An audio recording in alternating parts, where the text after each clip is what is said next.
اچانک کمرے کا دروازہ دھماکے سے کھلا اور ایک پرچھائی مجھ پر جھپٹی۔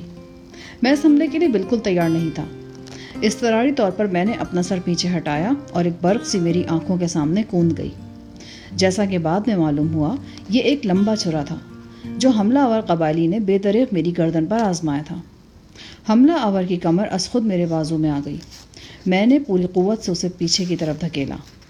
وہ دیوار گیر لیمپ سے ٹکراتا ہوا صوفے پر گرا۔ وہ خاصا پھرتیلا تھا۔ میرے ساتھ ہی وہ بھی اٹھ کھڑا ہوا۔ اس کا دوسرا وار میں نے بڑے اطمینان سے پیچھے ہٹ کر بچایا۔ میرے اطمینان نے اس کے ہجان میں اضافہ کر دیا تھا۔ چیختے ہوئے اس نے 2 وار مزید کیے۔ میں نے جھکائی دے کر اس کے سینے پر ٹانگ جمائی اور وہ دور جا گرا۔ اس سے پہلے کہ وہ اٹھتا، میں نے جست لگا کر اسے دبوچ لیا۔ اچانک مجھے اندازہ ہوا کہ کمرے میں سوئی گیس کی تیز بو پھیلی ہوئی ہے۔ دم سینے میں گھٹتا ہوا محسوس ہو رہا تھا۔ در حقیقت جس لیمپ سے حملہ آور ٹکرایا تھا وہ سوئی گیس کا لیمپ تھا۔ لیمپ کا پائپ اکھڑ گیا تھا اور تیز بو پورے کمرے میں بھرتی جا رہی تھی۔ جیسا کہ میں نے بتایا کہ یہ کمرے ایئر ٹائٹ تھے۔ جس دروازے سے حملہ آور اندر داخل ہوا تھا وہ آٹومیٹک طور پر بند ہو چکا تھا۔ اب سریعت سے نکلتی ہوئی گیس مختصر کمرے میں بھرتی جا رہی تھی۔ تھوڑی دیر گیس کا اخراج مزید جاری رہتا تو کمرہ گیس چیمبر بن جاتا۔ میں نے دونوں ہاتھوں سے حملہ آور کا چھرے والا ہاتھ دبوچ رکھا تھا۔ اس کا دوسرا ہاتھ خالی تھا۔ وہ پہلے اس ہاتھ سے میرے بال کھینچنے کی کوشش کرتا رہا، پھر اس کا ہاتھ اپنے پہلو میں رینگ گیا۔ مجھے اندازہ ہوا کہ وہاں پہ اس کے پاس کوئی ریوالور وغیرہ موجود ہے۔ یہ بڑی خطرناک کوشش تھی۔ اس کمرے میں فائر کرنے کا مطلب یہ تھا کہ آگ لگ جاتی، ہماری لاشیں تک شناخت نہ ہو سکتی۔ میں نے ایمرجنسی میں سر کی 2 بھرپور ضربیں مد مقابل کے چہرے پر لگائیں اور اس کا چہرہ لہو لہان کر دیا۔ نہ صرف چھرے پر اس کی گرفت ڈھیلی ہو گئی بلکہ حواس پر بھی پہلے سے گرفت نہ رہی۔ میں نے اس کی گردن بازو میں لے کر دبائی اور اسے مکمل طور پر بے ہوش کر دیا۔ تیز بو کے سبب دماغ چکرا رہا تھا۔ جلدی سے آگے بڑھ کر میں نے دروازہ کھولا۔ ریوالور میرے ہاتھ میں تھا۔ یہ عین ممکن تھا کہ حملہ آور کے ساتھی بھی آس پاس موجود ہوں۔ میں نے بڑی تیزی سے کوٹھی کا جائزہ لیا۔ سب کچھ معمول کے مطابق تھا۔ کوٹھی کے بیرونی فرش گرد آلود تھے۔ اگر کوئی شخص یہاں گھومتا پھرتا تو قدموں کے نشانات فوراً پکڑے جاتے۔ کوٹھی کے عقبی گیٹ سے نکل کر میں نے باہر جھانکا۔ باؤنڈری وال کے بالکل قریب ایک موٹر سائیکل کھڑی نظر آئی۔ میں نے آگے بڑھ کر دیکھا۔ موٹر سائیکل کی نشست پر جوتے کا نشان صاف دکھائی دے رہا تھا۔ صاف ظاہر تھا کہ یہ بھاری بھرکم موٹر سائیکل حملہ آور کی تھی اور وہ اس کی نشست پر پاؤں رکھ کر باؤنڈری وال پر چڑھا تھا۔ اندرونی کمرے سے فون کی گھنٹی سنائی دینے لگی۔ میں گیٹ بند کر کے واپس آیا۔ حملہ آور بے سود پڑا تھا۔ اس کے ہونٹوں سے رسنے والا خون اس کے حلق میں گر رہا تھا اور سانس کے ساتھ خرر خرر کی آواز پیدا ہو رہی تھی۔ میں نے ریسیور اٹھایا۔ دوسری طرف حسب توقع غزالہ تھی۔ اب ٹھیک تو ہے نا؟ بالکل ٹھیک ہوں۔ دراصل عاصم کو اندیشہ ہے کہ حملہ آور آپ تک پہنچنے کی کوشش کریں گے۔ میں پوری طرح خبردار ہوں، لیکن اگر وہ زیادہ ہوئے تو میرا مطلب ہے آپ اپنے ٹھکانے کے بارے میں بتا کیوں نہیں دیتے؟ عاصم چاہتا کہ 1-2 گارڈز آپ کی طرف بھیج دیں۔ پریشانی کی کوئی بات نہیں، میں اپنی حفاظت کر سکتا ہوں۔ ویسے بھی عالم قریشی اور 1-2 دوست میرے ساتھ ہیں۔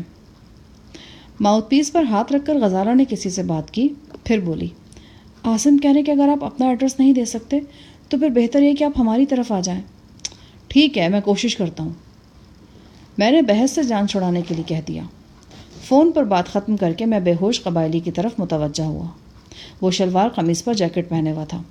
پاؤں میں بھاری تلے کی پشاوری چپل تھی۔ میں نے اس کے لباس کی تلاشی لی۔ اس کی مشقیں کسیں، منہ میں اچھی طرح کپڑا ٹھونسا اور ایک اندرونی کمرے میں بند کر دیا۔ بعد ازاں اس کی موٹر سائیکل بھی اندر لا کر کھڑی کر دی۔ حملہ آور کی جیب سے برآمد ہونے والا ریوالور .25 کا تھا۔ چیمبر میں 5 گولیاں موجود تھیں۔ میں نے ان گولیوں کو غور سے دیکھا اور چونک سا گیا۔ یہ اصل گولیاں نہیں تھیں۔ ایسی گولیاں عام طور پر فلموں کی شوٹنگ وغیرہ کے لیے استعمال کی جاتی ہیں۔ یہ بات بڑی توجہ طلب تھی۔ اس شخص کے ریوالور میں نقلی گولیاں کیوں تھیں؟ اس نے خود رکھی تھیں یا کسی نے رکھ دی تھیں؟ میں دیر تک اس معمے کو حل کرنے کی ناکام کوشش کرتا رہا۔ یقیناً یہ شخص یہاں اکیلا ہی آیا تھا۔ اگر اس کا کوئی ساتھی ہوتا تو اسے مار کھاتے دیکھ کر ضرور سامنے آتا۔ میرے خیال میں اس شخص نے بے وقوفی کی تھی اور اکیلا ہی اندر گھس آیا تھا۔ اصولی طور پر اسے چاہیے تھا کہ میرے ٹھکانے کا علم ہونے کے بعد اپنے ساتھیوں سے رابطہ کرتا اور منظم طریقے سے مجھ پر قابو پانے کی کوشش کی جاتی۔ شاید اس نے تنہا کارروائی کر کے نمبر بنانے کی کوشش کی تھی، یا پھر وہ انتقام کے حوالے سے قدرے جذباتی تھا کہ صبر نہ کر سکا۔ کچھ بھی تھا، اب یہ ضروری ہو گیا تھا کہ باہر نکلنے سے پہلے میں اپنا حلیہ تھوڑا سا تبدیل کر لوں۔ ریڈی میڈ میک اپ کا سامان عالم میرے لیے مہیا کر چکا تھا۔ میں نے ڈریسنگ ٹیبل کے سامنے آدھا پون گھنٹہ صرف کیا اور خود کو خاصی حد تک تبدیل کرنے میں کامیاب رہا۔ اب میرے بالوں میں سفیدی اور آنکھوں پر نظر کا چشمہ تھا۔ پتلون اور جیکٹ کے بجائے میں نے 3 پیس سوٹ پہن لیا تھا۔ گاڑی کے بجائے میں نے ٹیکسی میں سفر کرنا زیادہ مناسب سمجھا اور اسپتال پہنچ گیا۔ رات کے 8 بج چکے تھے۔ ساحل صاحب کی جیپ مجھے پارکنگ میں ہی نظر آ گئی۔ وہ اپنے عملے سمیت وہاں موجود تھے۔ جس نرس کو گولیاں لگی تھیں اس کی حالت نازک تھی اور وہ آپریشن تھیٹر میں موت و حیات کی کشمکش میں مبتلا تھی۔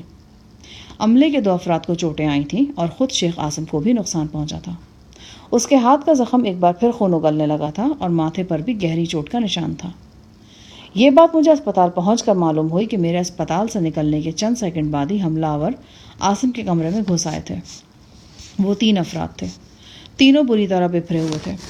انہوں نے میرا نام لے کر گالیاں دی اور چیخے چنگھاڑے تھے۔ وہ پاگلوں کی طرح مجھے ڈھونڈ رہے تھے۔ جو بھی ان کے سامنے آیا انہوں نے اس پر بے دریغ حملہ کر دیا۔ انہیں روکنے کی کوشش کی گئی تو انہوں نے ہوائی فائرنگ شروع کر دی۔ میری تلاش میں ناکام ہو کر وہ باہر کی طرف لپکے۔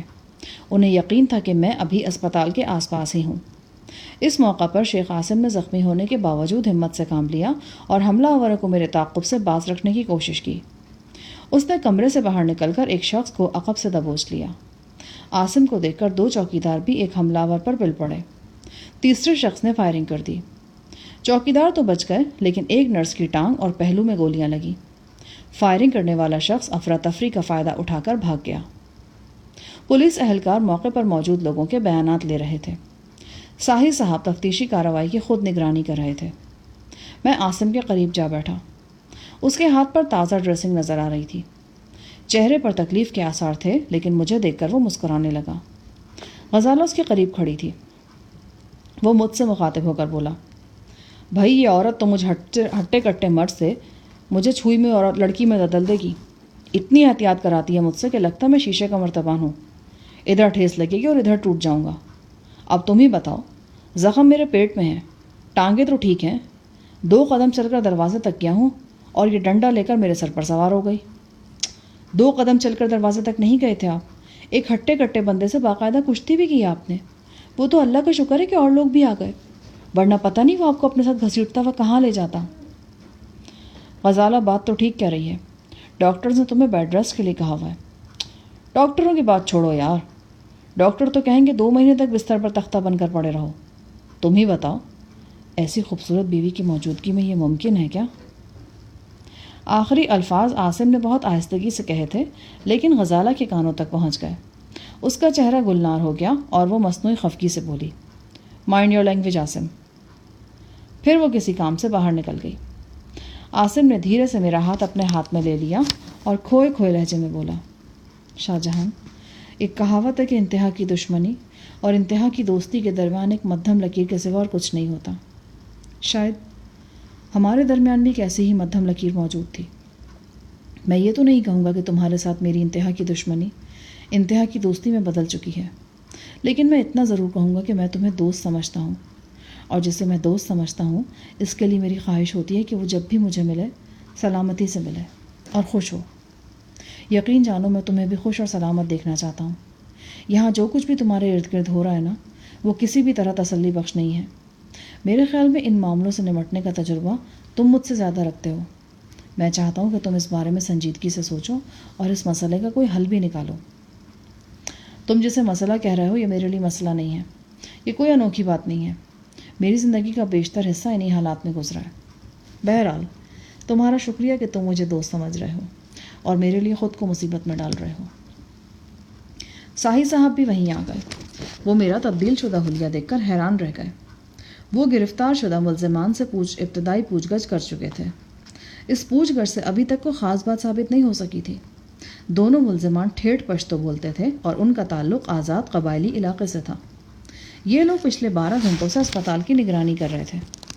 میں نے ساحی صاحب کو بتایا کہ ایک ملزم میرے پاس بھی موجود ہے، وہ میری رہائش گاہ پر بندھا ہوا ہے، تاہم میں نے ساحی صاحب سے نقلی گولیوں کا ذکر نہیں کیا۔ اگلے 4-5 روز میں کوئی خاص واقعہ رونما نہیں ہوا۔ عاصم بدستور اسپتال میں تھا اور اس کی حالت بہتر ہو رہی تھی۔ غزالہ دن رات اس کی تیمارداری کر رہی تھی۔ ساحل صاحب ان حملہ آوروں کے پیچھے لگے ہوئے تھے جن کا تعلق عیسیٰ جان والے واقعے سے تھا اور جو پورے لاہور میں مجھے ڈھونڈتے پھر رہے تھے۔ زری گل اور گلثوم اسی ہوٹل میں مقیم تھے جہاں میں نے انہیں ٹھہرایا تھا۔ ایک بار رازداری سے ہوٹل جا کر میں نے ان کی خیر خیریت دریافت کی تھی۔ وہ مزے میں تھے، لیکن اتنا مزہ بھی نہیں تھا جتنا زری گل کی خواہش تھی۔ میری ہدایت پر ساحل صاحب نے ایک لیڈی پولیس کانسٹیبل کو سادہ لباس میں گلثوم کے ساتھ ٹھہرایا تھا۔ گلثوم اور لیڈی کانسٹیبل ایک کمرے میں تھی جبکہ زری دوسرے کمرے میں۔ گلثوم کے دہکتے شباب اور زری گل کے بےتاب عشق کے درمیان پولیس آ گئی تھی۔ ظاہر ہے پولیس کی موجودگی میں زری گل کے ہاتھ پاؤں بن گئے تھے، خاص طور سے ہاتھ بن گئے تھے، ورنہ وہ بہت کچھ کر گزرتا۔ میں جب اس سے ملنے گیا تو وہ باقاعدہ ترلے ڈالنے لگا کہ میں جلد از جلد اس کے 2 بول پڑھوا دوں، ورنہ وہ گولے کی طرح پھٹ جائے گا یا پھر کسی رات لیڈی کانسٹیبل کی جان لے لے گا اور سرپٹ گھوڑے کی طرح بھاگتا ہوا اپنی منزل تک پہنچ جائے گا۔ ٹھنڈی سانسیں بھر بھر کر اس نے پورے ہوٹل کی فضا یک بستہ کر رکھی تھی۔ جان چاول اور صفدر انڈیا میں تھے۔ مسٹر جی کلارک اور مشتبہ کنور بھی ان کے ساتھ تھے۔ ساحل صاحب کے ذریعے مجھ تک جو اطلاعات پہنچی تھیں ان سے پتہ چلا تھا کہ مدراس میں وہ لوگ شکنتلا نامی عورت تک پہنچنے میں کامیاب ہو گئے ہیں، لیکن اس کے پتی کا فی الحال پتہ نہیں چل رہا۔ بہرحال وہ لوگ اپنی پیش رفت سے مطمئن تھے۔ دفینے کے کچھ نوادرات بھی ان کے ہاتھ لگے تھے۔ سائیں علی کا کچھ پتہ نہیں تھا، وہ ایک بار پھر پراسرار طور پر لاپتہ تھا۔ مجھے اس کے جسم کے آبلوں کی فکر تھی۔ وہ معمولی آبلے نہیں تھے، خبر نہیں کہ اس نے کہیں علاج بھی کرایا تھا یا نہیں۔ سروج بدستور نفسیاتی اسپتال میں تھی۔ اس کی بے ہوشی میں وقفے تو آتے تھے لیکن یہ وقفے زیادہ طویل نہیں ہوتے تھے۔ اس کی بیماری کی تازہ ترین پوزیشن کے بارے میں مجھے معلوم نہیں تھا۔ شیخ کا رویہ میرے ساتھ مسلسل دوستانہ تھا۔ وہ دن میں کم از کم ایک بار مجھے فون کرتا۔ 1-2 بار غزالہ بھی اس گفتگو میں شریک ہوئی تھی۔ میں کوئی دودھ پیتا بچہ نہیں تھا۔ میں اچھی طرح سمجھ رہا تھا کہ شیخ عاصم مجھے بتدریج کس طرف لے جانا چاہتا ہے۔ بے شک وہ فی الوقت میری حفاظت اور سلامتی کی باتیں کر رہا تھا، لیکن اس گفتگو کا حتمی اور آخری نتیجہ وہی شفتہ والی بات تھی۔ شیخ اور کسی حد تک غزالہ کی بھی خواہش تھی کہ میں شفتہ کے لیے اس امیر و کبیر تعلیم یافتہ عربی نوجوان ایاز کا رشتہ قبول کر لوں۔ رشتے ناطے طے کرنا عورتوں کا کام ہوتا ہے۔ بہرحال کچھ مرد حضرات بھی اس سلسلے میں بڑی سوجھ بوجھ رکھتے ہیں، لیکن مجھے اس قسم کا کوئی دعویٰ نہیں تھا۔ میں تو بس اتنا جانتا تھا کہ شفتہ اس دنیا میں میرا واحد خونی رشتہ ہے اور میرے جینے کا سہارا ہے۔ اگر کبھی مجھ سے اس کے بارے میں کوئی غلط فیصلہ ہو گیا اور اس فیصلے کے نتیجے میں شفتہ کو کانٹا چبھنے کی بھی تکلیف ہوئی تو میں خود کو کبھی معاف نہیں کر سکوں گا۔ عاصم جو بات کہہ رہا تھا وہ میرے لیے بالکل پسندیدہ نہیں تھی، اور پسندیدہ ہو بھی کیسے سکتی تھی؟ میں تو ابھی تک یہ اندازہ بھی نہیں لگا سکا تھا کہ عاصم کے بدلے ہوئے رویے میں حقیقت کتنی ہے اور فسانہ کتنا۔ وہ بہت گہرا شخص تھا۔ میں کچھ کہہ نہیں سکتا تھا کہ اس کے سینے کی گہرائی میں کوئی موتی ہے یا سنگریزہ۔ ایک روز دوپہر 2 بجے اسپتال سے غزالہ کا فون آیا۔ اس نے کہا کہ 12:30 بجے ملازم کو کھانا لے کر پہنچنا تھا، وہ ابھی تک نہیں آیا۔ بہت سے فون بھی غزالہ نے کیے تھے لیکن گھر سے کوئی جواب نہیں ملا۔ وہ پریشان ہو رہی تھی کہ دونوں فون لائنیں ایک ساتھ خراب کیوں ہو گئی ہیں۔ میں نے کہا ٹھیک ہے، میں بھی جا کر خود پتہ کرتا ہوں۔ غزالہ کو اب معلوم ہو چکا تھا کہ میری رہائش گاہ گلبرگ میں ہے اور میں عالم قریشی کا پڑوسی ہوں۔ میری رہائش سے شیخ عاصم کی ڈیفنس والی کوٹھی بمشکل 15 منٹ کی ڈرائیو پر تھی۔ میں عاصم کی کوٹھی پر پہنچا۔ خانسامہ سے معلوم ہوا کہ سب خیریت ہے۔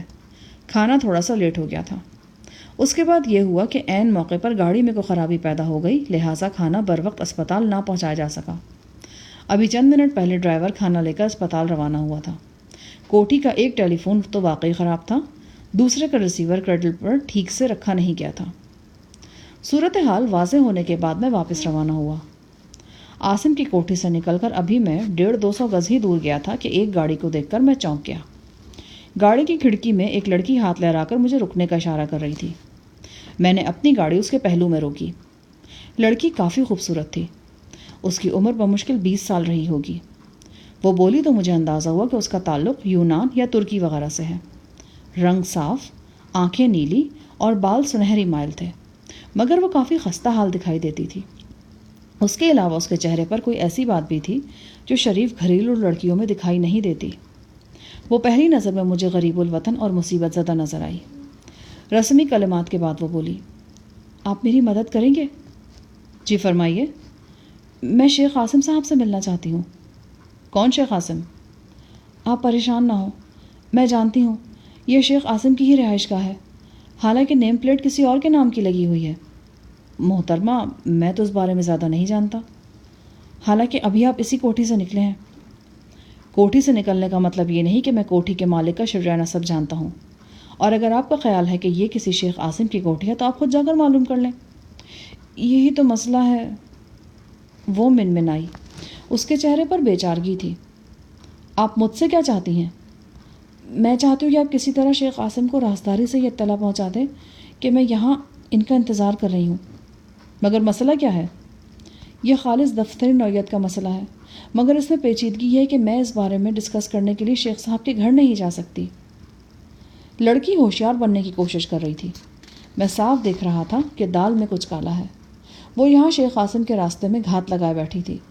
شاید اسے توقع تھی کہ شیخ گاڑی میں یہاں سے گزرے گا اور وہ اسے روک لے گی، لیکن اسے معلوم نہیں تھا کہ شیخ تو اسپتال میں پڑا ہے۔ ایک اور بات بھی یقینی تھی، لڑکی کو عاصم کے گھر کا فون نمبر نہیں معلوم تھا، نہ ہی وہ عاصم کے کسی دوسرے ٹھکانے سے آگاہ تھی۔ میں نے یہ بھی اندازہ لگایا کہ وہ جس گاڑی پر یہاں پہنچی ہے وہ اس نے ایئرپورٹ سے کرائے پر حاصل کی ہے۔ گاڑی کی پچھلی نشست پر میں نے ایک چھوٹا سا سفری بیگ رکھا دیکھ لیا تھا۔ اس بیگ پر PIA کی چٹ لگی ہوئی تھی۔ مجھے یہ معاملہ خاصا پراسرار نظر آیا۔ غالباً لڑکی عاصم کی کوئی سابق گرل فرینڈ تھی، اور اسے معلوم تھا کہ عاصم اس کوٹھی میں اپنی وائف کے ساتھ رہتا ہے۔ یہی وجہ تھی کہ وہ براہ راست کوٹھی میں جانا نہیں چاہتی تھی۔ کیا میں پوچھ سکتا ہوں کہ تم کون ہو اور کہاں سے آئی ہو؟ میں شیخ صاحب کی تعمیراتی فرم کی دبئی برانچ میں کام کرتی ہوں۔ شیخ صاحب نے میرے ذمے ایک اہم کام لگا رکھا تھا۔ اس سلسلے میں مجھے سخت ہنگامی طور پر ان کے مشورے کی ضرورت پڑی ہے۔ میں آج صبح کی فلائٹ کے ذریعے دبئی سے لاہور پہنچی ہوں۔ یہاں کا پتہ تمہیں کس نے بتایا؟ ایک مرتبہ شیخ صاحب نے بتایا تھا۔ تمہاری اطلاع کے لیے عرض ہے کہ شیخ صاحب یہاں نہیں ہیں۔ یعنی یہ شیخ عاصم صاحب کی رہائش گاہ ہے نا؟ اس نے امید بھرے لہجے میں پوچھا۔ ہاں، تم کہہ سکتی ہو، لیکن یہاں شیخ صاحب سے تمہاری ملاقات نہیں ہوگی، بے شک تم 2 دن بھی کھڑی رہو۔ پھر کہاں ہو سکتی ہے ملاقات؟ یہ ایک لمبا چکر ہے، یہاں کھڑے کھڑے میں تمہیں سب کچھ نہیں بتا سکتا، خاص طور سے اس صورت میں کہ میں تمہیں ٹھیک سے جانتا بھی نہیں ہوں۔ اگر تمہارے پاس کچھ وقت ہے تو کہیں چل کر بیٹھتے ہیں۔ لڑکی نے چند سیکنڈز کے لیے میری آنکھوں میں دیکھا اور پھر تیار ہو گئی۔ اس میں قوت فیصلہ کی کمی نہیں تھی۔ اس کے علاوہ ایک اور بات بھی ظاہر ہو رہی تھی۔ لڑکی نے میری اس بات پر یقین کر لیا تھا کہ شیخ عاصم اس کوٹھی میں موجود نہیں ہے۔ غالباً اب تک کے انتظار کے بعد اس نے اپنے طور پر بھی یہی نتیجہ اخذ کیا تھا۔ دونوں گاڑیاں آگے پیچھے ڈیفینس سے روانہ ہوئیں اور گلبرگ کے ایک شاندار ہوٹل کے سامنے جا کر رکیں۔ میں اس نامعلوم غیر ملکی کو لے کر ایک پرسکون و نیم تاریک گوشے میں جا بیٹھا۔ لنچ کا وقت ہو چکا تھا۔ ڈائننگ ہال میں اکا دکا افراد موجود تھے۔ میں لڑکی سے گفتگو کرنے لگا۔ وہ ایک پڑھی لکھی ذہین لڑکی تھی۔ میں اسے کھوجنا چاہ رہا تھا، لیکن وہ اتنا ہی بتا رہی تھی جتنا بتانا ضروری سمجھتی تھی۔ اس کا نام یوسما اور مذہب عیسائی تھا۔ وہ یونانی ترک تھی۔ اس کی خوبصورتی ہر شک و شبے سے بالا تر تھی۔ سب سے نمایاں صفت اس کی نیلی آنکھیں اور بے انتہا صحت مند اور شفاف جلد تھی۔ مجھے یقین نہیں تھا کہ شیخ عاصم کے ساتھ اس لڑکی کا تعلق صرف دفتری نوعیت کا ہے۔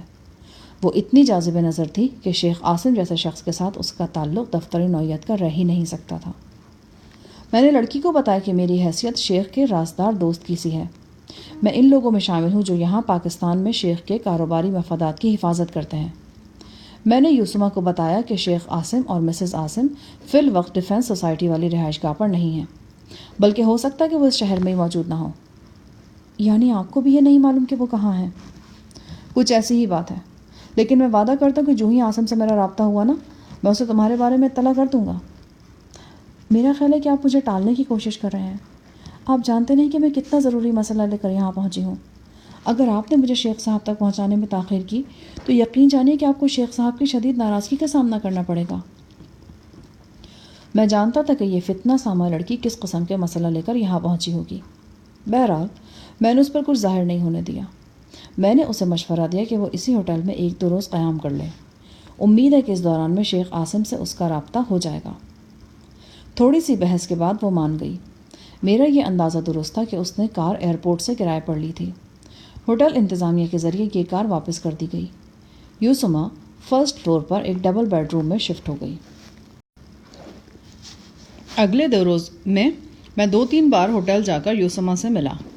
وہ ایک ماڈرن اور بے تکلف لڑکی تھی۔ اس نے مجھ سے ہر موضوع پر کھل کر بات کی، یہاں تک کہ ڈھکے چھپے لفظوں میں شیخ عاصم سے اپنے رومانی تعلق کا بھی اعتراف کر لیا۔ وہ ایتھنز کی رہنے والی تھی، ایک ڈانس اسکول میں زیر تعلیم تھی، ماڈلنگ کر چکی تھی، ایک مقابلہ حسن میں بھی شرکت کر چکی تھی اور ایسے ہی بہت سے کام کر چکی تھی۔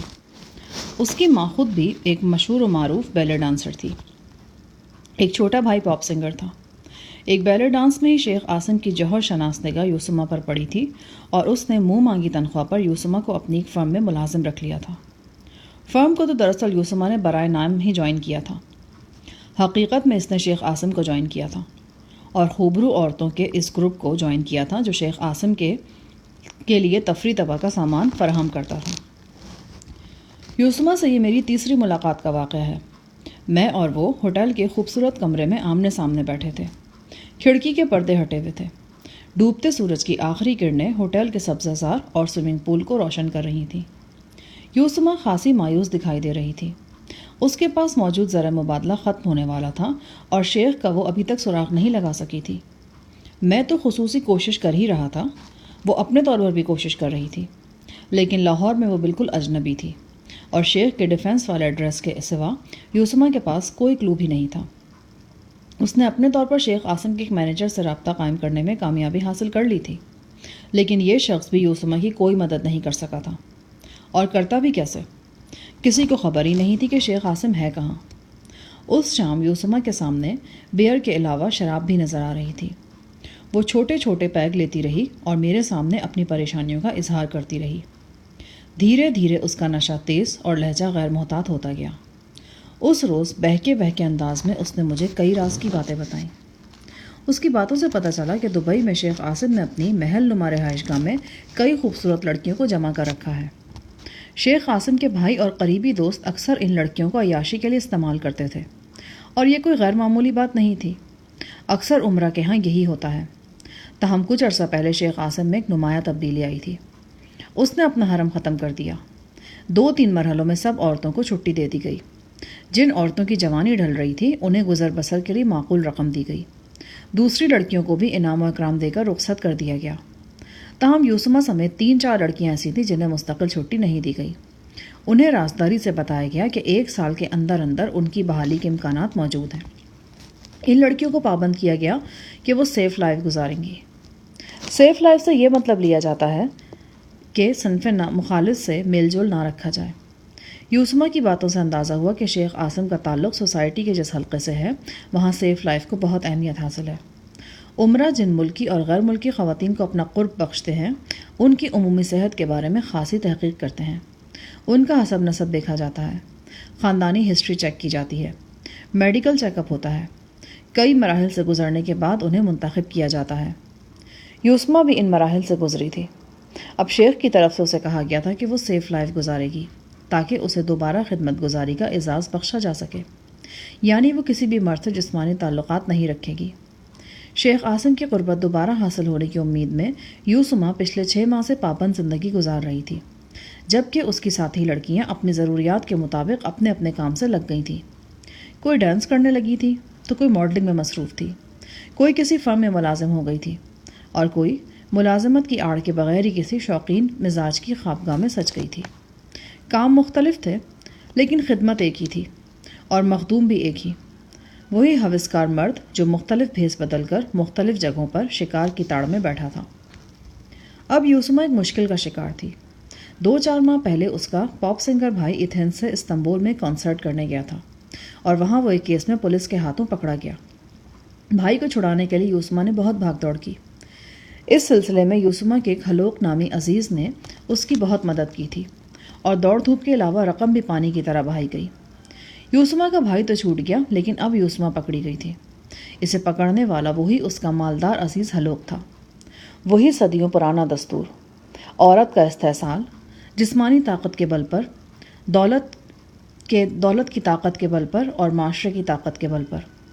اب یوسما کے پاس دو ہی راستے تھے، وہ حلوق کی بات مان لے اور اس 50 سالہ خراٹ کی بیوی بن جائے، یا پھر وہ وہی کرے جو اس جیسی دوسری لڑکیاں کر رہی تھیں، یعنی اپنی خوبصورتی کے جال سے دولت کی مچھلیاں پکڑے اور ان مچھلیوں کی گٹھری باندھ کر حلوق کے سر پہ دے مارے۔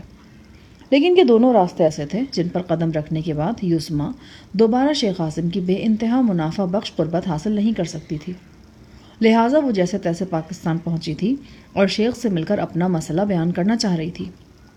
ریشمی تاریکی میں گزارے ہوئے کسی کمزور لمحے میں شیخ عاصم نے یوسما کو بتایا تھا کہ لاہور میں بھی اس کی ایک خفیہ رہائش گاہ موجود ہے۔ اس رہائش گاہ کا کھوج لگاتی ہوئی یوسما تین دن پہلے ڈیفینس پہنچی تھی۔ وہ بول رہی تھی اور ساتھ ساتھ ڈرنک بھی کر رہی تھی۔ جوں جوں اس کی آنکھوں میں نشہ بڑھ رہا تھا، اس کی زبان کو روانی ملتی جا رہی تھی۔ میرا دل گواہی دے رہا تھا کہ وہ سچ بول رہی ہے۔ نشے میں ڈوبے ہوئے شخص میں لاکھ خرابیاں سہیں، لیکن اس میں یہ صفت ضرور ہوتی ہے کہ وہ سچ بولتا ہے۔ جو اس کے دل میں ہوتا ہے نشے کی لہروں میں بہہ کر باہر آ جاتا ہے۔ یوسما بھی جو کچھ کہہ رہی تھی وہ سچ تھا۔ میں نے تیزی سے سوچا، یہ لڑکی عاصم اور غزالہ کے لیے پریشانیاں پیدا کر سکتی تھی۔ ظاہر ہے اس لڑکی کی آمد عاصم کا چین حرام کر دیتی۔ عاصم کا چین حرام ہوتا تو غزالہ بھی بالواسطہ متاثر ہوتی۔ وہ عاصم کو تندرست دیکھنے کے لیے دن رات ایک کیے ہوئے تھی۔ عاصم کے چہرے پر مسرت دیکھ کر اس کا چہرہ بھی کھل اٹھتا تھا۔ عاصم کے لیے اس کے دل میں وہ تمام تر خیر خواہی موجود تھی جو ایک مشرقی بیوی کے دل میں اپنے شوہر کے لیے موجود ہوتی ہے۔ ان حالات میں یہ کسی طور بھی مناسب نہیں تھا کہ یوسما کی آمد کا علم ان دونوں کو ہوتا یا اس حوالے سے کوئی افسانہ بنتا۔ میں نے فوری طور پر ایک فیصلہ کیا۔ بہتر تھا لڑکی کو شیخ عاصم تک پہنچنے سے پہلے ہی دبئی واپس بھیج دیا جائے۔ لڑکی کو رقم کی ضرورت تھی۔ اس کا تقاضا قریباً $5000 کا تھا۔ پاکستانی کرنسی میں یہ اس وقت قریباً 1 لاکھ روپے بنتے تھے۔ میرے لیے یہ مشکل نہیں تھا کہ میں یوسما کو یہ رقم فراہم کر دیتا۔ عالم قریشی کے پاس بے تحاشا پیسہ تھا۔ جس کمرے میں رہتا تھا وہاں کی الماریوں میں اکثر نوٹوں کی گڈیاں پڑی رہتی تھیں۔ یہ گڈیاں عالم قریشی نے میرے استعمال کے لیے چھوڑی تھیں، جیسے وہ کرنسی نہ ہو، اسٹیشنری وغیرہ ہو۔ میں نے اسی روز عالم سے 1 لاکھ روپے حاصل کیے۔ میں اسے بتانا چاہتا تھا کہ میں یہ رقم کیوں حاصل کر رہا ہوں، لیکن وہ حاتم تائی کچھ بھی سننے پر تیار نہیں تھا۔ بس یار، جب تمہیں معلوم ہے کہ تم یہ رقم کیوں حاصل کر رہے ہو تو پھر مجھے بتانے کی کیا ضرورت ہے؟ کیا تم نے کبھی اپنے آپ سے اپنے خرچ کی وضاحت کی ہے؟ اگلے روز میں نے پاکستانی کرنسی ڈالرز میں تبدیل کرائی اور ہوٹل جا کر یوسما کے ہاتھ پہ رکھ دی۔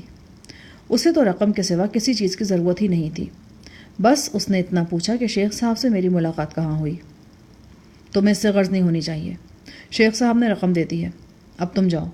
شیخ صاحب کا حکم ہے کہ جب تک وہ تم سے خود رابطہ نہ کریں تم ان سے نہیں ملو گی۔ اس روز شام کو وہ آفت کی پرکالا واپس چلی گئی۔ وہ بڑی فتنہ سامہ لڑکی تھی۔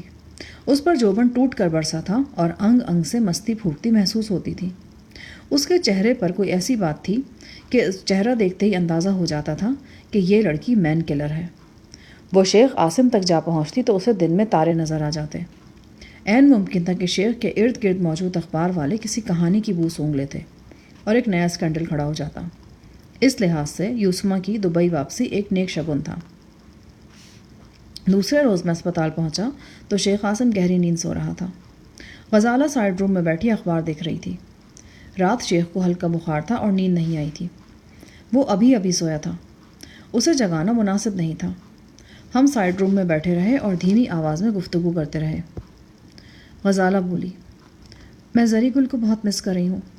وہ لاہور میں ہے، اس کے باوجود اس سے ملاقات ہی نہیں ہو پائی۔ اب اس کی شادی پر ہی ملاقات کرنا۔ اللہ کرے عاصم جلد اچھا ہو جائے، پھر سب پشاور چلیں گے اس کے میٹھے چاول کھانے کے لیے۔ ہاں، عاصم بہت انجوائے کریں گے۔ اب ان کی دلچسپیاں بہت بدل گئی ہیں۔ کئی پرانے معمولات بالکل ختم کر دی ہیں انہوں نے۔ واقعی؟ ہاں شاہ جہاں، میں بھی غیر محسوس طور پر انہیں بدلنے کی کوشش کر رہی ہوں اور میں اس کوشش میں بہت حد تک کامیاب ہوئی ہوں۔ اللہ کا لاکھ لاکھ شکر ہے کہ وہ… تم نے بات مکمل نہیں کی۔ شاہ جہاں، میں آپ سے کچھ نہیں چھپاتی۔ یہ حقیقت ہے کہ عاصم کچھ عرصہ پہلے تک بہت آزاد زندگی گزار رہے تھے۔ وہ نائٹ لائف کے عادی تھے۔ ان کے محل میں عورتیں بھی موجود تھیں، لیکن عاصم نے بتدریج سب کچھ چھوڑ دیا ہے۔ ان کے دوست احباب اس تبدیلی پر حیران ہیں۔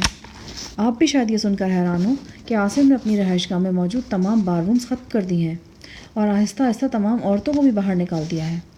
ان کا اپنے آپ سے اب یہ عہد ہے کہ محل میں کوئی اجنبی عورت داخل نہیں ہوگی۔ میں غزالہ کی باتیں سن رہا تھا اور میری نگاہوں میں یوسما کا چہرہ گھوم رہا تھا۔ اس کے بیانات غزالہ کی توقعات کی نفی کر رہے تھے۔ اس یونانی حسینہ نے میرے سامنے بڑی رازداری سے یہ انکشاف کیا تھا کہ عاصم نے 3-4 لڑکیوں کے ساتھ خاص قسم کا برتاؤ کیا ہے اور انہیں باور کرایا گیا ہے کہ عشق کے دفتر میں حسن کی یہ چھانٹی عارضی ہے اور بہت جلد انہیں بحال کر دیا جائے گا۔ اور میں یہ جانتا تھا کہ یوسما نے جھوٹ نہیں بولا۔ اگر یوسما کی بات سچ تھی تو اس کا مطلب تھا کہ شیخ کے قول فعل میں تضاد موجود ہے۔ معلوم نہیں وہ یہ دوغلا پن کیوں اور کس کے لیے اختیار کر رہا تھا۔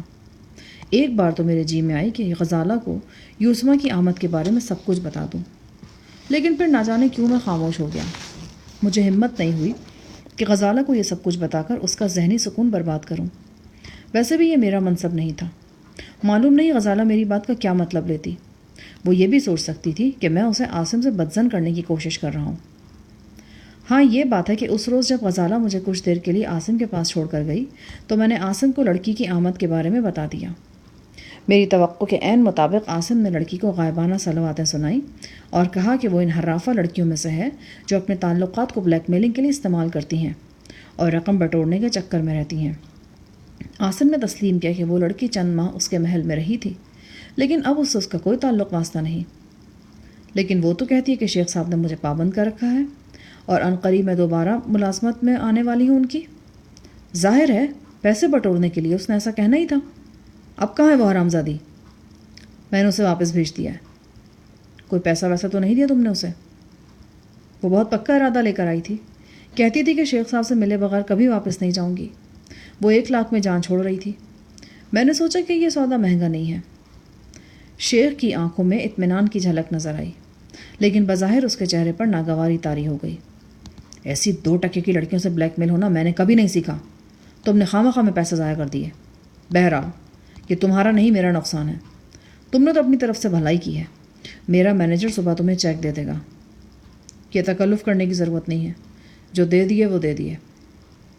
اسی دوران میں غزالہ کے قدموں کی چاپ سنائی دی اور ہم خاموش ہو گئے۔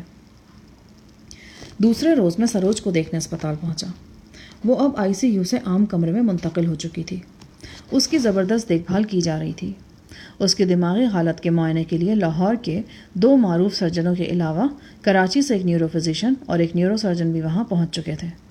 ایک تو مشتبہ کنور کے آرڈرز تھے جس نے اسپتال کے عملے کو چوکس کر رکھا تھا۔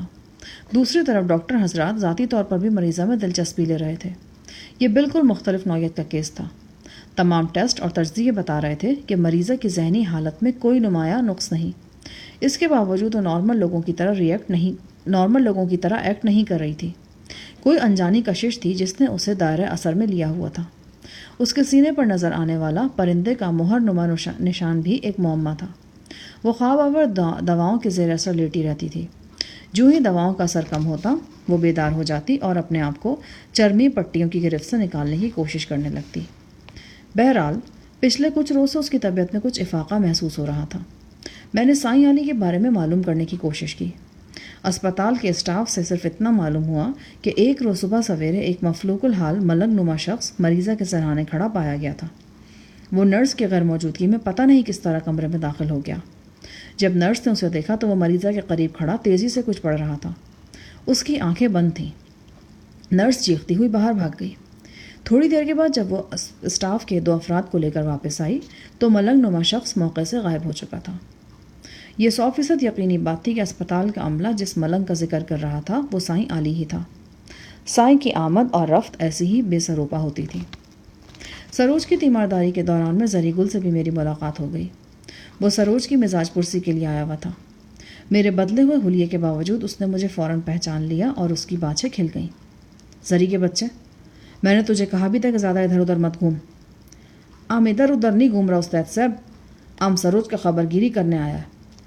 سچ کہتا استاد صاحب، سروج کا طرف سے بڑا فکر مند ہے۔ اتنا درد تمہارے دل میں کب سے پیدا ہو گیا؟ تم تو اس پر ہوا میں تلواریں چلاتے تھے۔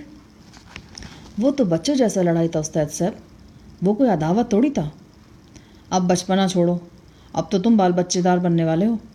آپ کے منہ میں گھی شکر استاد صاحب، لیکن ہم کچھ کرے گا تو بال بچے والا بنے گا نا.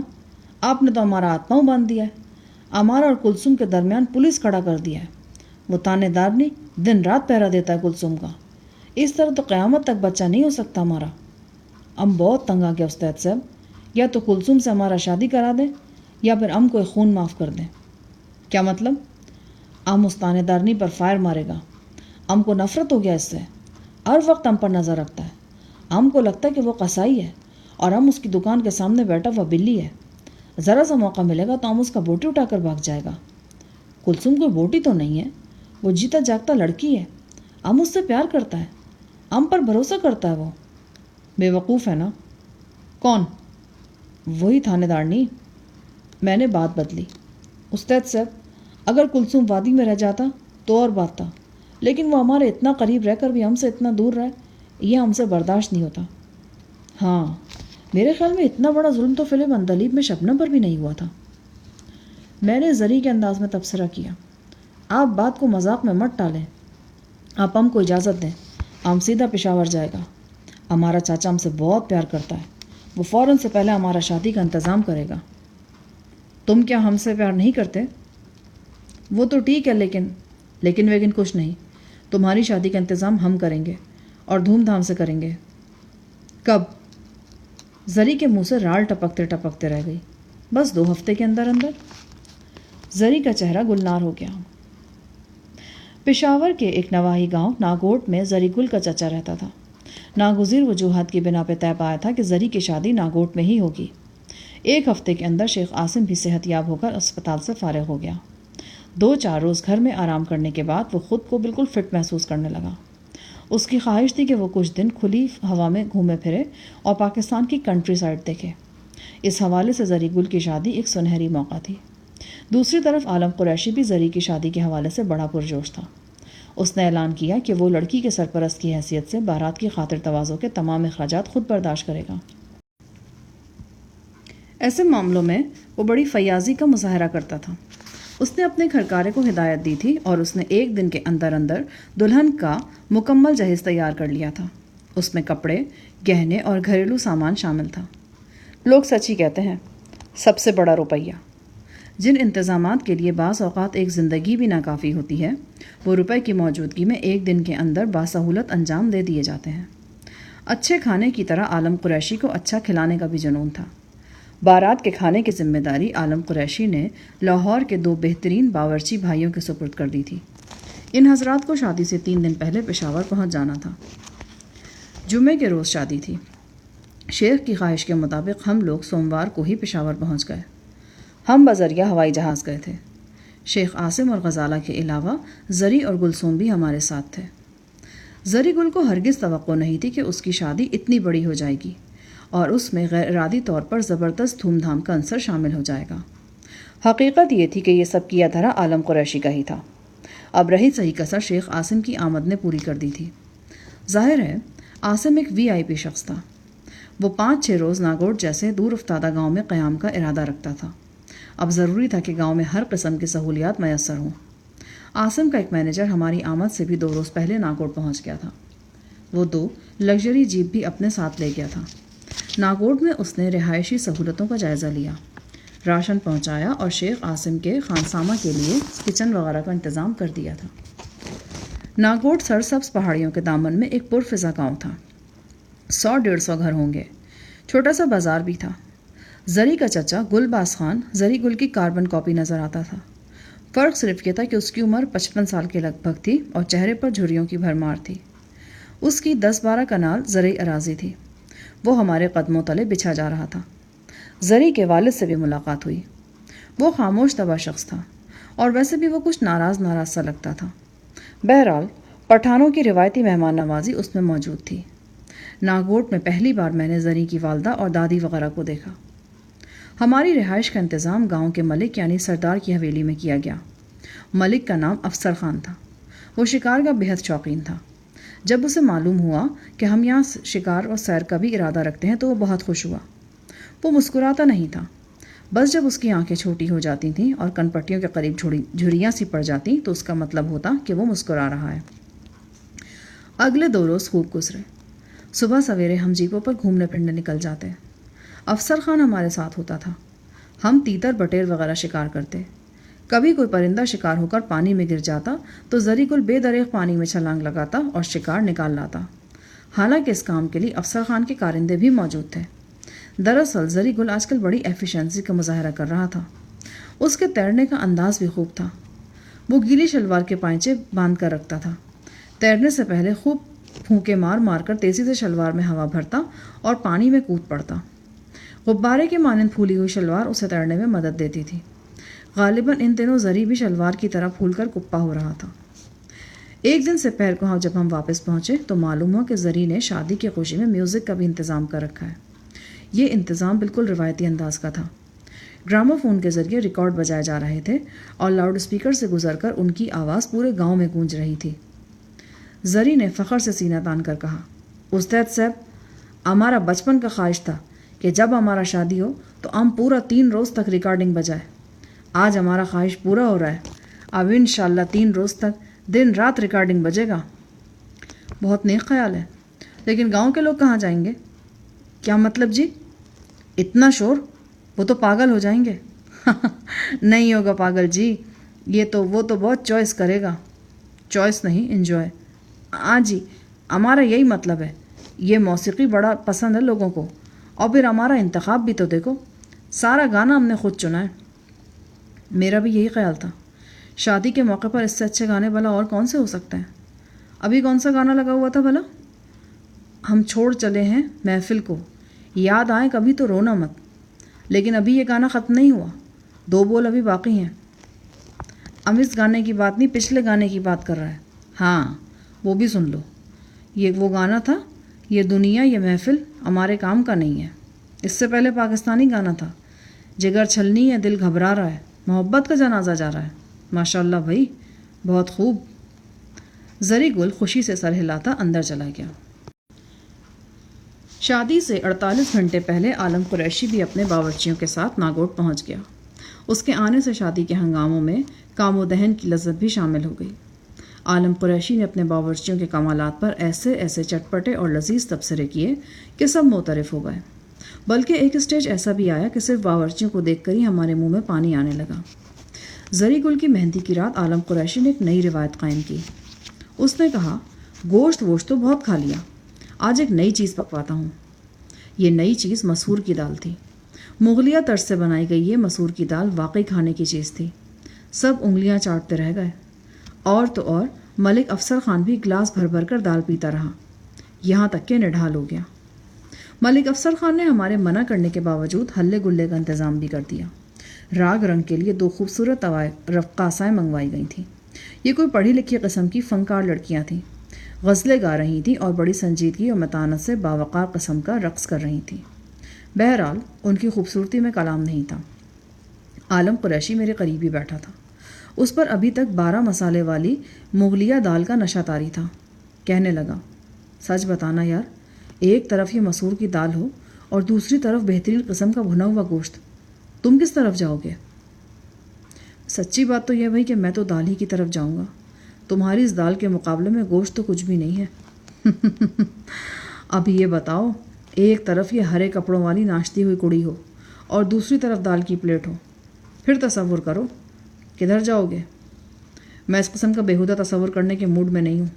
اچھا چلو، اپنا تصور نہ کرو، کسی اور کے بارے میں سوچو۔ کسی اور کے سامنے دونوں چیزیں ہوں گی تو وہ کس طرف جائے گا؟ بھائی یہ تو بھوک پر منحصر ہے کہ کس طرح کی بھوک ہے۔ اچھا، اگر دونوں طرح کی بھوک ہو تو پھر؟ میرا جواب تو اب بھی وہی ہے۔ کیا مطلب؟ تمہاری دال کے مقابلے میں گوشت کچھ بھی نہیں۔ میں نے گوشت پر زور دے کر کہا۔ وہ ایک بار پھر منہ کھول کر ہنسنے لگا۔ گوشت کا لفظ تم نے خوب استعمال کیا۔ مہندی کی رات زری گل بہت خوش تھا، اور کیوں نہ ہوتا، اس کے دل کی مراد پوری ہونے والی تھی۔ قریباً 1 برس تک دن رات جس لڑکی کے خواب زری نے دیکھے تھے وہ اس کی دلہن بننے والی تھی۔ اس عاشق مزاج نے یوں تو درجنوں عشق کیے تھے، لیکن اس آخری عشق میں اس نے سر دھڑ کی بازی لگا دی تھی۔ اس نے اتنی شدت سے گلسوم کو چاہا تھا کہ وہ اس کے لیے جان تک دینے پر تیار ہو گئی تھی۔ راگ رنگ کی محفل میں اچانک میری نظر زری گل پر پڑی۔ وہ بڑی محویت سے مجھے دیکھ رہا تھا۔ چند لمحے پہلے وہ خوش تھا لیکن اب ایک دم اداس نظر آ رہا تھا۔ کیا بات ہے؟ تھوبڑا کیوں لٹکا رکھا ہے؟ استاد صاحب، کبھی کبھی ہمارا دل چاہتا ہے کہ ہماری شادی میں کوئی بالکل فلمی قسم کا واقعہ ہو جائے۔ کیا مطلب؟ فلم میں تو ان موقع پر دلہن کو اغوا کرنے کی کوشش کی جاتی ہے۔ نہیں استاد صاحب، ہم چاہتا ہے کہ آپ کے ساتھ کوئی واقعہ ہو جائے۔ تمہارا مطلب ہے کوئی مجھے اغوا کر لے؟ اللہ نہ کرے جناب کہ ایسا ہو۔ ہم چاہتا استاد صاحب کہ بلکہ ہم سوچتا ہے کہ کتنا اچھا ہو اگر فلموں کا ایک مشہور سین پارٹ آپ کے ساتھ بھی ہو جائے۔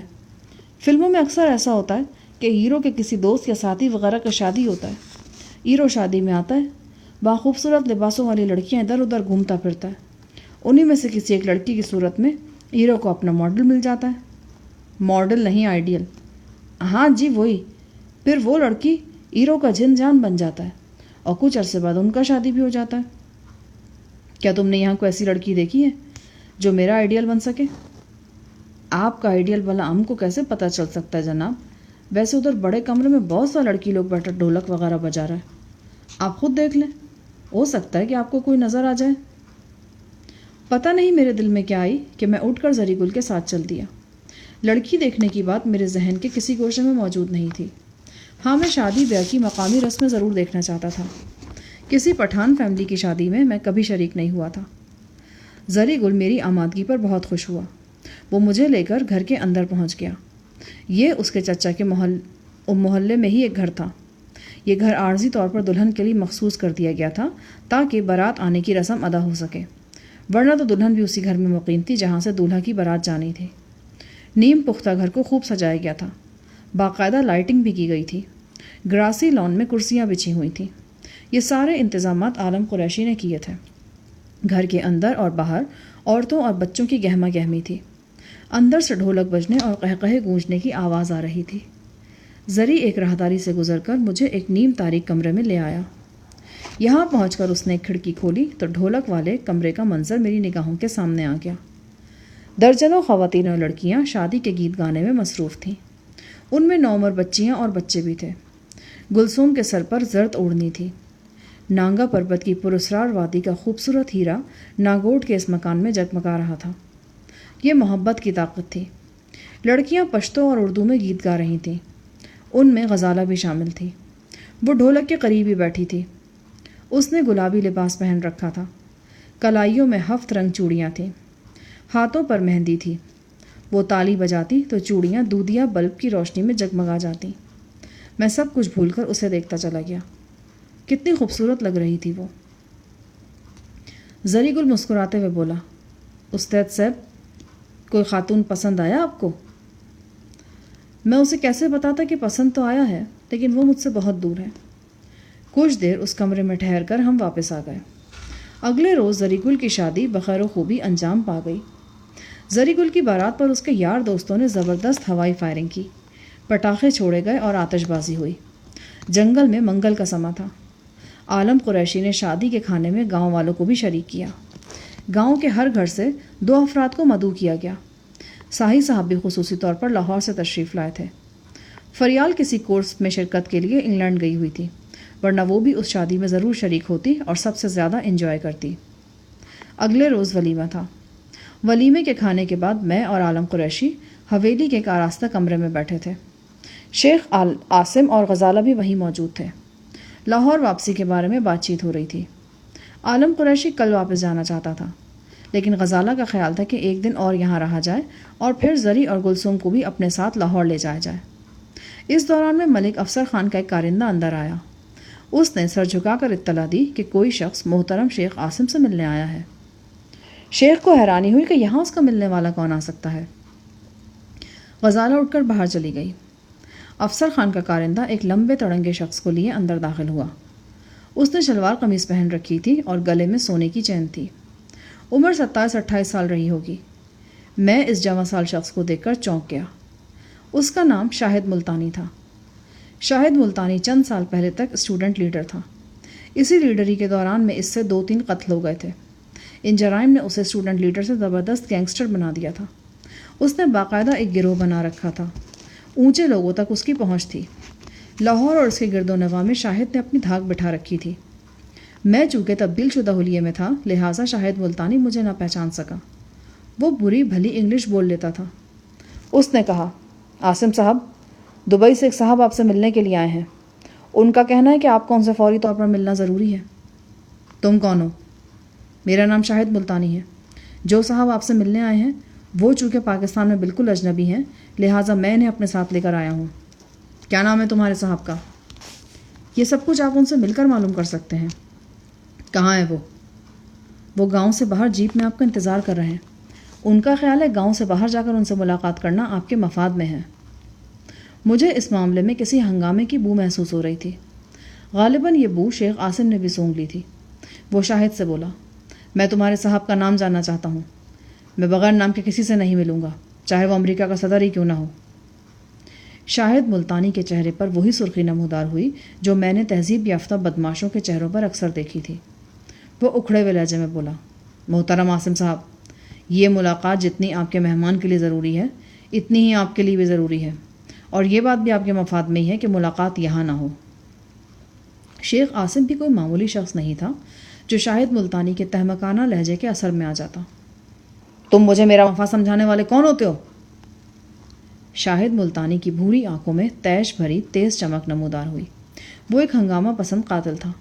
اس سے توقع کی جا سکتی تھی کہ وہ ایک لمحے میں بڑے سے بڑا پھڈا کھڑا کر لے گا۔ اس سے پہلے کہ وہ کچھ بولتا، میں نے ہاتھ کے اشارے سے اسے روک دیا۔ کہاں ہے تمہارا صاحب؟ میں نے پوچھا۔ وہ لوگ برساتی نالے کے پل پر ہیں۔ میرا خیال ہے کہ یہ سامنے والی کھڑکی کھول کر آپ انہیں دیکھ سکتے ہیں۔ میں نے اٹھ کر کھڑکی کھولی۔ واقعی نشیب میں قریباً 2 فرلانگ کے فاصلے پر پہاڑی نالے کا پل نظر آ رہا تھا، اور پل پر کھڑی 2 دیو ہیکل جیپیں بھی دکھائی دے رہی تھیں۔ میں نے شاہد سے اردو میں کہا، دیکھو، اس طرح سر راہ کھڑے ہو کر بات کرنا کچھ مناسب نہیں ہے۔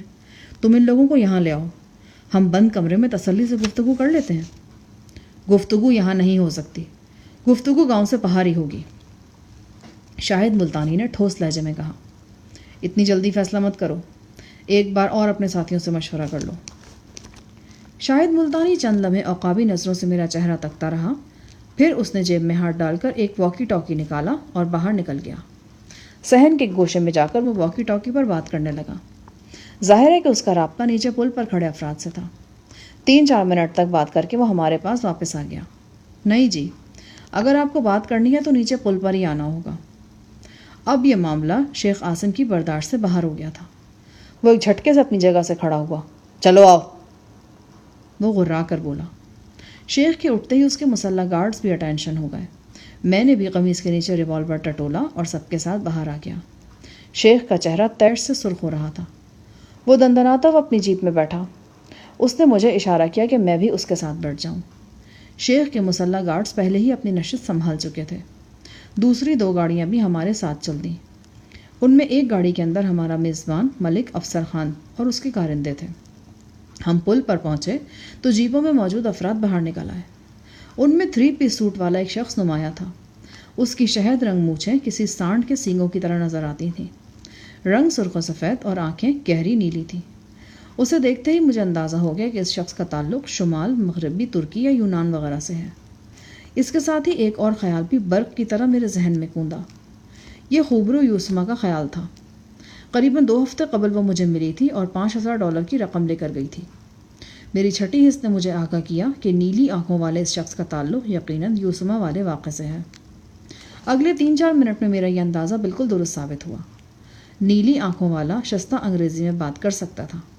اس نے شیخ عاصم کو اپنا نام حلوق بتایا اور یہ بھی کہا کہ وہ دبئی سے صرف اس سے ملنے پاکستان آیا ہے۔ اس نے وضاحت کی کہ وہ پچھلے 4 روز سے لاہور میں تھا اور شیخ کو ڈھونڈنے کی کوشش کر رہا تھا۔ کیا چاہتے ہو تم مجھ سے؟ تمہارا کیا خیال ہے؟ میں کیا چاہ سکتا ہوں؟ جب تک تم بولو گے نہیں مجھے کیسے معلوم ہوگا؟ میں نے اندازہ لگایا کہ یہاں پہنچنے سے پہلے شیخ کے چہرے پر جو غضبناکی نظر آ رہی تھی وہ اب قدرے مان پڑ گئی تھی۔ شاید وہ حلوق نام کے اس شخص کو پہلے سے جانتا تھا۔ حلوق کے ہاتھ میں ہیرے کی انگوٹھیاں تھیں۔ اس کے دائیں ہاتھ اور چہرے پر کسی پرانے زخم کا نمایاں نشان تھا۔ حلوق کو دیکھ کر ایک نہایت مالدار اور پھڈے باز قسم کے شخص کا تصور ذہن میں ابھرتا تھا۔ یہی وہ شخص تھا جس نے یوسما کے بھائی کو پولیس سے چھڑوانے میں مدد کی تھی۔ حلوق بولا، جو میں چاہتا ہوں وہ تم بھی اچھی طرح جانتے ہو۔ یوسما کو میرے حوالے کر دو۔ میں کسی یوسما کو نہیں جانتا۔ پتہ نہیں تم جاننا کسے کہتے ہو؟ جس کے ساتھ بستر میں سویا جائے، اس سے بڑھ کر شناسا اور کون ہو سکتا ہے؟ تم زبان سنبھال کر بات کرو۔ وہ ایک ڈانسر تھی، لڑکیوں کے گروپ کے ساتھ چند دن میری رہائش گاہ میں رہی تھی اور بس۔ اب وہ کہاں ہے؟ میں نہیں جانتا۔ دوسری لڑکیوں کے ساتھ اسے بھی فارغ کر دیا گیا تھا۔ اور تم مجھ سے پوچھنے والے کون ہوتے ہو؟ میں تم جیسے اٹھائی گیروں کے ساتھ بات کرنا بھی اپنی توہین سمجھتا ہوں۔ ریلیکس مین، ریلیکس۔ تم مسلسل غلط بیانی سے کام لے رہے ہو۔ یوسما صرف چند دن کے لیے تمہاری رہائش گاہ میں نہیں ٹھہری تھی، تم نے اسے اپنی فرم میں باقاعدہ ملازمت دلا دی تھی۔ مقامی نمائشی فرم کی بہت سی دوسری کاغذی ملازماؤں کی طرح وہ بھی تمہاری رکھیل بن گئی تھی۔ اور یہ بھی غلط ہے کہ تم نے اپنی تمام رکھیلوں کو ہمیشہ کے لیے فارغ کر دیا ہے اور اب اللہ لوگ بن گئے ہو۔ یہ صرف عارضی وقفہ ہے۔ تم نے کئی منظور نظر لڑکیوں سے وعدے کر رکھے ہیں کہ انہیں ملازمتوں پر بحال کر دیا جائے گا۔ یوسما بھی ان میں سے ایک ہے۔ بکواس بند کر بدبخت، تو مجھے جانتا نہیں ہے۔ میں تجھے بہت دور تک جانتا ہوں شیخ قاسم۔ میں کہتا ہوں بکواس بند کر۔ ایتھنز کی گلیوں میں پھیری لگانے والے لوہار کی یہ ہمت کہ وہ میرے منہ لگے، اور کھجور کے پتوں سے ٹوکریاں بنانے والے خانہ بدوش کے بیٹے کی یہ جرت کہ وہ میرا حق چھینے۔ دونوں طرف کے گارڈز نے رائفلیں سونت لیں۔ شیخ کے ساتھ ساتھ حلوق نامی شخص کا چہرہ بھی انگارے کی طرح سرخ ہو رہا تھا۔ شاہد ملتانی سینہ تانے حلوق کے پہلو میں کھڑا تھا۔ اس کا ہاتھ اپنے ہولسٹر کے قریب پہنچ چکا تھا۔ میں ٹیمپریچر نیچے لانے کے لیے شیخ اور حلوق کے درمیان آ گیا۔ میں نے ان سے کہا کہ وہ تحمل کا دامن ہاتھ سے نہ چھوڑیں۔ شاہد ملتانی اب میری طرف خونی نظروں سے دیکھنے لگا۔ حلوق نے تیر سے لرزتی ہوئی آواز میں کہا، شیخ، میں پورے یقین سے کہہ سکتا ہوں کہ یوسما تیرے قبضے میں ہے، تیرے سوا وہ اور کہیں نہیں جا سکتی۔ ہاں، ابھی تو کہے گا کہ تیری ماں بھی میرے قبضے میں ہے۔ شیخ ہرایا۔ یہی وقت تھا جب میں نے شاہد ملتانی کا ہاتھ ہولسٹر کی طرف بڑھتے دیکھا۔ معاملہ قابو سے باہر ہونے والا تھا۔ میں نے حتی الامکان پھرتی سے اپنا ریوالور نکالا اور حلوق کی پیشانی پہ رکھ دیا۔ یہ عمل پلک جھپکتے میں مکمل ہوا تھا۔ اس سے پہلے کہ کسی شخص کے جسم میں خفیف سی جنبش بھی پیدا ہوتی، 38 بور کا سہ ریوالور زہریلے بچھو کی طرح حلوق کی پیشانی سے چپک چکا تھا۔ خبردار، میں نے بلند آواز سے کہا۔ شاہد ملتانی اپنی جگہ ٹھٹک کر رہ گیا۔ بہرحال دونوں طرف کے گارڈز حرکت کرنے سے باز نہ رہے۔ انہوں نے اپنی اپنی رائفل سیدھی کر لی۔ دونوں طرف کے گارڈز ایک دوسرے کی گولیوں کی زد میں آ گئے تھے اور سب سے زیادہ حلوق زد میں تھا، لیکن ابھی تک گولی کسی نے نہیں چلائی تھی۔ ٹریگر پر میری انگلی کا ہلکا سا دباؤ دہکتے ہوئے سکے کو ریوالور کے چیمبر سے حلوق کے کھوپڑے میں منتقل کر سکتا تھا۔ رائفلیں پھینک دو، میں نے حلوق کے گارڈ سے گرج کر کہا۔ حلوق کے گارڈز دراصل شاہد ملتانی کے ہی ساتھی تھے۔ شاید 1 یا 2 افراد حلوق کے ساتھ دبئی سے آئے ہوں گے۔ شاہد ملتانی کا رنگ مختیر تھا۔ یقیناً اس کے وہم و گمان میں بھی نہیں تھا کہ اتنی تیزی سے تبدیلی آئے گی۔ وہ بولا، تمہاری طرف کے گارڈز رائفلیں پھینک دیں تو یہ بھی پھینک دیں گے۔ تھوڑی سی بحث و تمہیز کے بعد دونوں طرف کے گارڈز نے رائفلیں گرا دیں۔ آخری موقع پر ایک ہوشیار گارڈ نے پھرتی دکھانے کی کوشش کی تھی۔ وہ مجھ سے قریباً 10 فٹ کے فاصلے پر تھا۔ اندھے جوش میں وہ مجھ پر جھپٹا، لیکن میری ٹانگ بر وقت اس کے سینے پر پڑی۔ اس کا وہی حال ہوا جو اس گیند کا ہوتا ہے، جو تیزی سے بیٹسمین کی طرف بڑھتی ہے لیکن پھر چھکے کی صورت میں باؤنڈری سے باہر جا گرتی ہے۔ باؤلر اور بیٹسمین دونوں کی قوت گیند کے خلاف استعمال ہو جاتی ہے۔ شاہد بڑے غور سے مجھے دیکھ رہا تھا۔ تمہیں کہیں دیکھا ہوا لگتا ہے، میں نے چشمہ اتارتے ہوئے کہا۔ استاد جہانی کا نام سنا ہے؟ شاہد ملتانی کے چہرے پر زلزلے کی کیفیت نمودار ہوئی۔ وہ کھلی کھلی آنکھوں سے میری طرف دیکھتا رہا۔ اس کی آنکھوں کی وحشیانہ چمک بتدریج مان پڑ گئی۔ اگر مجھے پتا ہوتا کہ یہ آپ ہیں تو کبھی بھی یہ مسئلہ کھڑا نہ ہوتا، اس نے بجھے بجھے لہجے میں کہا۔ پھر اس نے اپنے ساتھیوں کو مزید پیچھے ہٹنے کی ہدایت کی۔ وہ سب لوگ پیچھے ہٹ گئے۔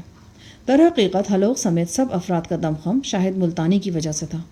اب وہی جھاگ کی طرح بیٹھ گیا تو وہ کھڑے رہ کر کیا کرتے؟ حلوق اگر کچھ کرنے کا سوچتا بھی تو کر نہیں سکتا تھا۔ ریوالور جان لیوا بچھو کی مانند اس کی پیشانی پر تھا۔ ماحول کا درجہ حرارت کم ہوا تو میں نے ریوالور حلوق کی پیشانی سے ہٹا لیا۔ میں، شیخ قاسم، حلوق اور شاہد ملتانی ایک جیپ میں آ بیٹھے۔ اس جیپ کی نشستیں اس طرح گھوم جاتی تھیں کہ ڈرائنگ روم کے انداز میں آمنے سامنے بیٹھ کر بات کی جا سکتی تھی۔ شیخ اور حلوق کے درمیان 10-15 منٹ تک نہایت تلخ گفتگو ہوئی۔ یہی غنیمت تھا کہ دوبارہ اسلحہ وغیرہ نہیں نکلا۔ دونوں اپنے اپنے موقف پر ڈٹے ہوئے تھے۔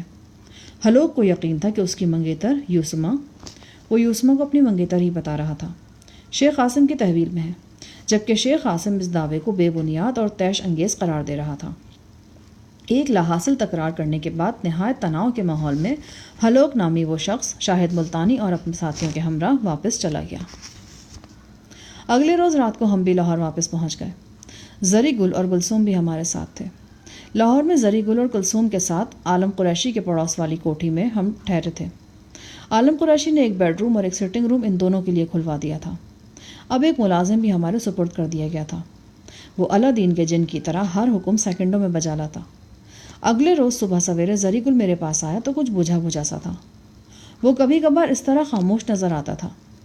وہ شخص جو ہر وقت مسکراتا رہتا ہو، اپنی دانستہ و نادانستہ حماقتوں سے دوسروں کو خوش رکھتا ہو، وہ خاموش دکھائی دے تو یہ خاموشی بہت نمایاں نظر آتی ہے۔ کیا بات ہے لکڑی کے مندر، تھوبڑا کیوں لٹکا ہوا ہے؟ استاد صاحب، کلثوم کا معصومیت ہمارے لیے مصیبت بن گیا ہے۔ وہ ہمارے پاس رہ کر بھی ہمارے پاس نہیں ہے۔ شاید آپ کو معلوم نہ ہو، اس نے سہاگ رات کو ہمارے ساتھ بڑا ناانصافی فرمایا۔ ہم کمرے میں پہنچا تو وہ ہمارا 8 سال کے بھتیجے کو ساتھ لے کر بیٹھا تھا، بلکہ گود میں لے کر بیٹھا تھا۔ ہم نے بہت کوشش کیا کہ بھتیجا صاحب جا کر اپنا کام کرے اور ہم کو اپنا کام کرنے دے، لیکن کلثوم اس کو ایسا جکڑ کر بیٹھا کہ اٹھنا ہی نہیں دیا۔ وہ رات کو اسے اپنے ساتھ لے کر سویا رہا۔ اگلے روز ہم نے بھتیجا صاحب کو واپس بھیج دیا اور سوچا کہ آج میدان صاف ہے، لیکن رات کو دیکھا تو کلثوم اپنے کمرے میں نہیں تھا۔ دوسرے کمرے میں جا کر دیکھا تو وہ ہماری اماں جان کے ساتھ لپٹ کر سویا ہوا تھا۔ یہ بات نہیں ہے استاد صاحب کہ وہ ہم سے پیار نہیں کرتا، وہ ہم پر جان چھڑکتا ہے، لیکن ساتھ ساتھ ہم سے ڈرتا بھی ہے۔ اب آپ ہی بتائیں، امّے کو ڈرنے والا بات ہے کیا؟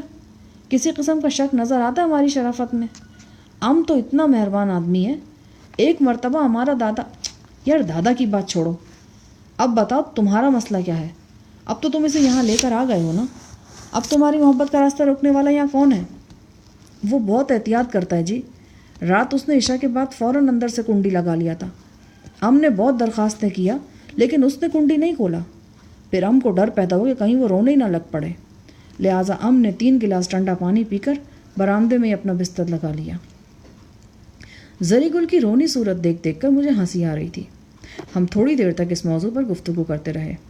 میں نے زری گل کو تسلی دی کہ میں عالم قریشی سے کہوں گا، اس کی چھوٹی بڑی تیز ترار عورت ہے، وہ کلثوم سے مل کر اسے سمجھا دے گی کہ وہ تمہاری درخواستوں کو رد نہ کرے۔ زری گل خوش نظر آنے لگا۔ پھر گفتگو کا رخ شیخ عاصم کی طرف مڑ گیا۔ استاد صاحب، ہم کو تو غزالہ بی بی کا بہت خیال آ رہا ہے، ان کو کتنا شرمندگی ہوا ہوگا یہ بات سن کر۔ کون سا بات؟ وہی جو پشاور میں ہوا۔ اس شخص یعنی آلوک نے شیخ عاصم پر الزام لگایا کہ وہ 10 عورتیں اپنے پاس رکھتا تھا اور وہ اب بھی پوری طرح خرمستیوں سے پیچھے نہیں ہٹا۔ کتنا اچھا ہوتا کہ یہ جھگڑا سب کے سامنے نہ ہوتا اور شیخ صاحب کی عزت میں فرق نہ پڑتا۔